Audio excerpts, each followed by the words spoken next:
Bonsoir à tous et bienvenue dans votre tranche d'information de ce jeudi 17 juin 2021.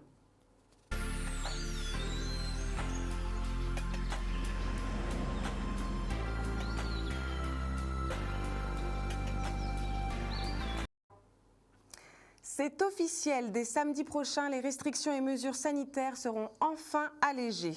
Nous avons interrogé Alexandre Rochat, préfet de la Guadeloupe, sur ces nouvelles conditions.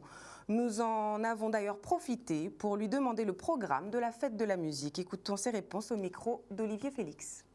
À compter de samedi, on va ouvrir un plus grand nombre d'activités ou de salles ou d'endroits dans lesquels on peut pratiquer des activités qui étaient fermées jusque-là depuis un certain temps. Je peux commencer par les restaurants qui vont pouvoir, au-delà des terrasses, ouvrir à l'intérieur des salles avec les mêmes protocoles, avec les mêmes règles que pour les terrasses. Et ça va être la même chose pour les bars qui vont pouvoir ouvrir aussi en terrasse avec les mêmes règles que pour les restaurants et notamment le fait qu'on reste bien en place assise. C'est-à-dire que ce sont des bars dans lesquels on consomme à table. Et dans les bars et dans les restaurants, on pourra aussi écouter des concerts, il n'y a pas de difficulté, mais évidemment en restant à sa table et sans avoir des activités de danse qui pour l'instant n'est pas possible. On va aussi réouvrir les salles des fêtes, les salles polyvalentes ou les salles de réunion qui vont pouvoir permettre d'être réouverts à 50% de leur capacité maximum et là encore en restant en place assise quand on assistera à des activités ou à des spectacles. Alors pour la fête de la musique, puisque la fête de la musique elle a lieu lundi, c'est le 21, on sait que le week-end d'avant ça peut être un moment où on va avoir aussi des activités musicales. C'est bien pour ça aussi qu'on ouvre, et je l'ai précisé tout à l'heure, la capacité de pouvoir organiser des activités musicales, des concerts, mais en les organisant, pas sur la voie publique, mais en les organisant dans les établissements restaurants du public, dans les salles des fêtes, dans les salles polyvalentes, ou aux terrasses des bars, ou dans les restaurants, ou aux terrasses des restaurants. En gardant donc, en restant à table et en écoutant de la musique, c'est ça aussi la fête de la musique. Pas d'activité sur la voie publique. Les fêtes, honnêtement, elles sont toujours interdites et on a toujours une interdiction de danser, d'ailleurs dans les bars aussi, et dans les restaurants évidemment. Parce que ça, l'activité de danse, c'est une activité qui est vraiment très à risque pour le Covid et notamment avec les variants. Et donc on ne peut toujours pas danser, donc les fêtes sont toujours interdites. Parlons maintenant des mesures prévues pour aller voter ce dimanche à l'occasion du premier tour des élections régionales et départementales. Écoutons Alexandre Rochat, toujours au micro d'Olivier Félix. Vous voulez penser, j'imagine, à fêter les victoires quand les gens seront élus, si victoire il y a au premier tour, puisque ce dimanche, ça n'est que le premier tour. Eh bien, je l'ai rappelé tout à l'heure au comité des élus, on va le rappeler, on va faire un communiqué de presse en expliquant bien que même si on a gagné une élection ou si on a un très bon résultat des élections et qu'on en est content, on n'en est pas moins aujourd'hui en période toujours de crise épidémique. Et donc il faut garder les distances, il faut garder son masque. Et donc il ne faut pas se congratuler non plus de façon trop ouvertement, il vaut mieux garder encore ses distances. Il n'y aura pas de fermeture au public, c'est un scrutin, donc les gens pourront y avoir accès. Simplement, il faudra que les gens portent un masque. Il y aura du gel hydroalcoolique qui sera mis à disposition et la distanciation devra demeurer aussi au moment aussi des dépouillements. Il n'y a pas d'obligation de la vaccination, c'est bien clair. Il y a une recommandation d'être vacciné quand on va tenir un bureau de vote ou quand ensuite on sera assesseur. C'est une recommandation, mais c'est une recommandation générale et d'ailleurs ça fait longtemps qu'on l'a évoqué. On a même proposé aux gens qui souhaitaient se faire vacciner parce qu'ils allaient tenir des bureaux de vote de pouvoir être prioritaires sur les vaccinations. Et on recommande aussi que les gens qui vont tenir un bureau de vote soient sûrs qu'ils ne soient pas contaminés, non, c'est-à-dire qu'il n'y ait pas le virus. Et donc on leur recommande de faire un test PCR ou un autotest, puisqu'il y a aussi beaucoup d'autotests qui vont être mis à disposition des bureaux de vote. La première étape du baccalauréat a eu lieu ce matin avec l'épreuve de philosophie. La rectrice de la Guadeloupe était présente au lycée des droits de l'homme à Petit-Bourg pour lancer l'épreuve ce matin. Cette année, ce sont 5 739 candidats qui se présentent au baccalauréat dans des conditions particulières en raison du contexte sanitaire. Reportage signé Maxime Morel. Le bac 2021 est parti, déjà hier d'ailleurs pour les épreuves ponctuelles du bac professionnel, aujourd'hui pour le bac général et le bac technologique. Et nous sommes contents d'être présents aussi pour accompagner les élèves dans cette dernière étape de l'enseignement secondaire. Le bac a été aménagé évidemment en raison de la situation sanitaire et il a été modifié puisque c'est aussi le nouveau bac qui s'applique à compter de cette année. Je crois que le stress existe dans tout examen, ce qui est normal. C'est aussi d'ailleurs assez positif que d'être stressé, puisque c'est une manière aussi de travailler un petit peu, de manière plus intense aussi de leur côté. Ensuite, il y a eu quand même beaucoup d'aménagements des épreuves pour ce bac et pour tenir compte de la situation sanitaire. Donc je crois que tout est réuni aussi pour que tout se passe dans les meilleures conditions pour les élèves. Nous avons d'ailleurs attendu les lycéens au sortir de leur épreuve de philosophie. Écoutons leur réaction au micro de Stanley Manicor. Première épreuve du bac pour toi ce matin, ça s'est passé comment? C'était assez difficile parce que la philosophie c'est quelque chose de très compliqué. Globalement bien. Ça s'est bien passé, franchement, tranquillement, sans problème pour moi. Le dernier sujet était facile. J'étais un petit peu stressé, mais lorsque j'ai vu les questions, ça m'a déstressé tout de suite parce que j'avais bien révisé. Moi ça a été, je pense que je m'en suis bien sorti. Ouais, ça va. En vrai, ça va, oui, ça va. C'était facile aujourd'hui, donc ça a été. C'est que j'ai une mauvaise moyenne en philo cette année. Donc je suis allé là avec un petit peu de stress. Je vais voir ce que ça donne et puis bon voilà. Et finalement, ça s'est bien passé. Mais c'était compliqué quand même un peu. J'ai pas eu les mêmes dissertations qu'eux parce que je suis en voie technologique. Il y avait l'art, il y avait la liberté. La vérité, la conscience. Alors il y avait les 3 premiers sujets de dissertation que je n'ai absolument pas lus. Le passé, la nature. La pensée, la justice, les règles. Les causes de la liberté et l'oppression sociale. Il y avait aussi une explication de texte à rapport à ça. Ça va, hein? Les règles, les cadres réglementaires, la justice. Je crois que le sujet 3, c'était est-ce que le passé empêche de construire l'avenir? Parce que c'est le seul qui avait l'argumentation de texte le plus facile. J'ai travaillé toute l'année. Je sais que c'est en contrôle continu, donc je sais que j'aurai mon bac. J'ai pas eu une note très élevée en contrôle continu, mais bon, je suis venu, j'ai donné tout ce que j'avais et puis ça passe. Hein. Vu que je sais qu'ils vont privilégier la meilleure note. Comme on sait qu'il y a la note du contrôle continu, on n'est pas stressé. On sait qu'il y aura toujours mieux. Ah oui, je préfère ça. J'aurai le contrôle continu. C'est un soulagement parce que moi, personnellement, j'ai la moyenne, donc c'est un soulagement pour moi, personnellement, de savoir que j'ai un truc pour me rattraper, j'ai un truc derrière au cas où j'ai raté. Au niveau de l'épreuve de philosophie, ça me rassure et puis voilà. J'ai pas franchement révisé, surtout la philo et tout, c'était le dernier de mes soucis. J'étais plus sur les spécialités et tout ça, et le grand oral surtout. C'est un peu plus rassurant parce qu'on a eu l'opportunité de faire un grand oral blanc. Là, je me sens bien parce que pour moi, le plus gros est déjà passé. Pour moi, c'était la philo qui était vraiment compliquée, mais le grand oral, ça va, le grand oral, c'est plus simple. La semaine prochaine, donc après c'est fini. C'est mieux, c'était vraiment la grosse épreuve, entre guillemets. On pouvait préparer nos questions et les professeurs nous disaient quel point fallait revoir pour le grand oral. Mais oui, on est déjà en vacances, mais oui. Pas en vacances, mais je suis soulagé. Les parents d'élèves du collège Maurice Satineau à Bémao se sont mobilisés ce matin afin de faire entendre leur mécontentement. Après plusieurs requêtes pour que leurs enfants étudient dans de meilleures conditions, aucune amélioration n'a été observée. Depuis ce matin, les parents débraient. Reportage signé Olivier Félix. On débrayé pour plusieurs raisons, mais la raison principale, c'est que nous avons une réunion avec le rectorat en janvier 2021 pour pouvoir déceler les problèmes qui se posent à la vie scolaire.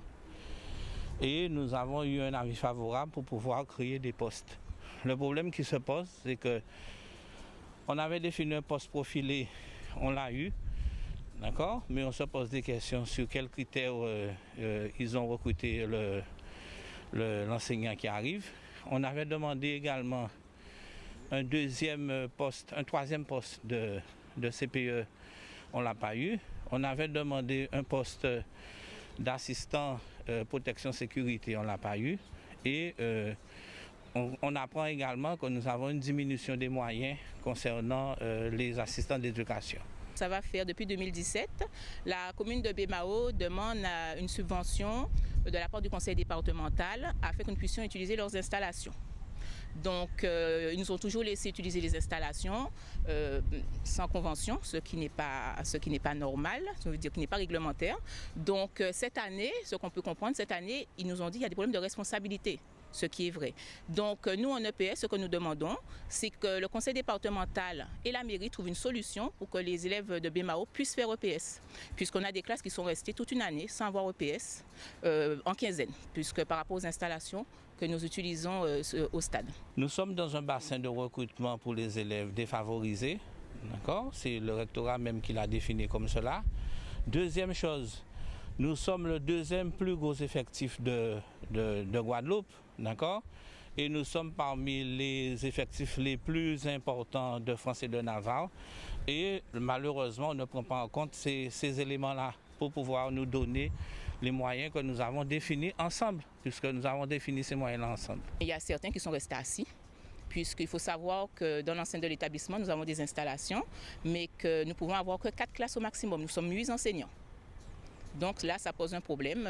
Voilà. Donc il y a des élèves, des classes qui sont restés assis, sinon à faire du ballon prisonnier. Donc ce n'est pas dans le programme du tout. On ne peut pas continuer comme ça parce que nous avons passé une très mauvaise année, parce que la vie scolaire a très mal fonctionné. Or, on a bien expliqué au rectorat que la vie scolaire, c'est le fondement même de notre établissement. On base tout dessus parce qu'on reçoit des enfants qui parfois sont difficiles et il y a une prise en charge. Si la vie scolaire ne fonctionne pas, eh bien, le collège ne fonctionne pas et on a bien expliqué au rectorat que cela nous met en difficulté. Les écoliers d'Amédée Fingarol à Pointe-à-Pitre ont accueilli dans leur établissement ce matin les Guada Boys, sélection guadeloupéenne de football, afin de célébrer entre autres leur parcours sportif. Plus de détails en images avec le reportage signé Maxime Morel.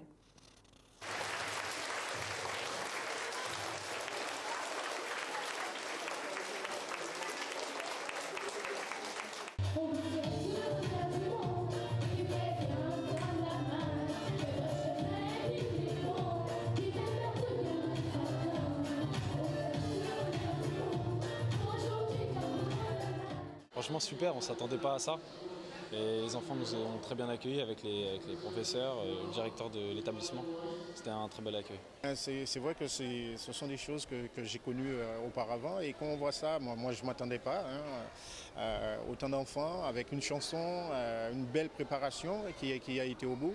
On comprend aussi pourquoi ils ont eu ce prix. Franchement fier parce que les élèves ils étaient contents de s'engager dans un tel projet. Et là, la cérémonie et tout, en fait, on est fiers. On a bien préparé, on est fiers. Foot à l'école, c'est une opération qui revient chaque année. Il y a une convention entre l'éducation nationale et la FFF. Et donc, chaque année, les écoles doivent mettre en place, s'inscrire sur Internet, ensuite mettre en place l'atelier football et faire une production. On a fait un dessin qui signifie l'Europe, le football européen. On a cherché dans des fonds-sentilles, on a trouvé des Guada Boys, puis des ballons, puis on a collé. Après, on a fait des pays comme l'Italie. Et après, on a fait l'eau et le ballon à côté de l'Italie pour dire que c'est le foot. On est un peu enclavé ici à Pointe-à-Pitre, donc on aime bien tout ce qui est activité sportive et sortie pédagogique. Donc c'était important pour nous d'y participer et parce qu'on a un public qui est un milieu populaire et ils aiment le football et en plus maintenant on est en période de l'Euro, donc que demander de plus? Je pense que c'est très très bien pour les enfants de les inciter à se mettre dans un projet. Dans la vie, il faut toujours en avoir des projets et essayer d'avancer. Et même le sport aussi, en parallèle de l'école, c'est très très important pour les jeunes. On a passé un très très bon moment parce qu'il y a un moment d'échange aussi avec les enfants à travers le sport parce qu'ils sont à l'école mais on pense quand même valoriser le sport, le foot, mais je dirais le sport en général et donc c'était très bien. Notre micro-trottoir du jour, la période des vacances scolaires arrivant à grands pas, nous avons interrogé un échantillon de la population sur les folies qu'elle serait prête à faire pour profiter de ces vacances. Écoutons les réponses au micro de Michel Depape. Dépenser mon argent? Oui. Vaut mieux peut-être aussi économiser. Non, je ne suis pas prêt à dépenser plus, je dépense toujours pareil. Comme ça, parce que je suis une retraitée et nous sommes que deux à la maison, mon époux et moi. Alors ça suffit pour nous. Oui, pourquoi pas? Oui, bien sûr. Tout ce que je n'ai pas pu faire pendant le confinement, je pense que je peux le faire maintenant. Oui, donc oui, je serai prête à dépenser. Ah ben oui, si c'est utile. Si c'est utile, on peut le dépenser, mais si c'est pas utile aussi. Oui, ça dépend. Ça dépend de l'utilité, si ça m'est utile ou pas. Dès qu'on a les moyens, après ça dépend. Ça dépend. Là, comme c'est l'alimentation, c'est important pour la famille et tout. Ça dépend du budget, des finances. Ça dépend. Parce que la vie est devenue plus dure. Pour mes besoins, si c'est indispensable, oui. Si c'est pas indispensable, je ne vois pas quoi bon dépenser des sous. Aujourd'hui, là maintenant? Tout le temps. Oui, on travaille, on dépense son argent comme on veut. Dépenser mon argent, oui. Je travaille, donc avec ce qu'on gagne, c'est pour vivre, donc faire les courses, payer les charges, etc. Immerge est le nom de l'étude scientifique entamée depuis quelques jours sur notre archipel qui a pour objectif d'analyser les différents gaz que nous respirons, notamment ceux émis par la soufrière ou encore ceux provenant de notre fameuse brume de sable. Plus de détails avec le reportage signé Stanley Manicor. Immerge, c'est un projet de recherche cofinancé par le FEDER et la région Guadeloupe et qui a pour objectif l'étude et la compréhension de l'impact des aérosols naturels, donc volcaniques et sahariens, sur le territoire de Guadeloupe de différentes manières. Donc voilà, donc là évidemment on est à Saint-Claude aujourd'hui pour installer un instrument qui mesure les concentrations en gaz soufré qui proviennent de la soufrière, parce que dans cette aujourd'hui on cherche à comprendre comment se disperse le panache volcanique de la soufrière voilà, sur les flancs de la montagne. Cet analyseur va s'intéresser au gaz soufré, donc les gaz qui émanent du volcan. L'idée c'est de voir aussi, après dans un deuxième temps, in fine, les contenus des gaz que nous respirons en soufre, en autres gaz aussi. Quelle est la répercussion de ces gaz soufrés que nous respirons? L'Observatoire volcanologique connaît bien la composition des gaz au sommet, puisque ça fait partie de ses fonctions. Et nous, ce qu'on voulait savoir dans ce projet-là, c'était la manière dont ils se dispersaient. Voilà, autour du volcan. Et on trouvait ça aussi intéressant d'étudier ça en milieu urbain, là où la population vit. Ça dépend de tas de choses. Donc en fait, ce qu'on va, c'est essayer de modéliser un petit peu la manière dont ce panache se répartit. Et pour ça, on va utiliser des tas d'instruments différents. Celui-ci est un des instruments, hein. Il y a plein d'autres choses qui vont être installées et qui vont être mesurées pour in fine comprendre comment se déplace ce panache et jusqu'où. Voilà tout pour cette édition de votre tranche d'information de ce jeudi 17 juin 2021. Vous pouvez retrouver l'intégralité de cette tranche d'information sur Facebook dans le replay de Canal 10. Autrement, je vous donne rendez-vous demain soir à la même heure, 18h30, pour une nouvelle édition tout en images exceptionnellement demain soir. Sur ce, je vous souhaite un excellent week-end dès ce soir.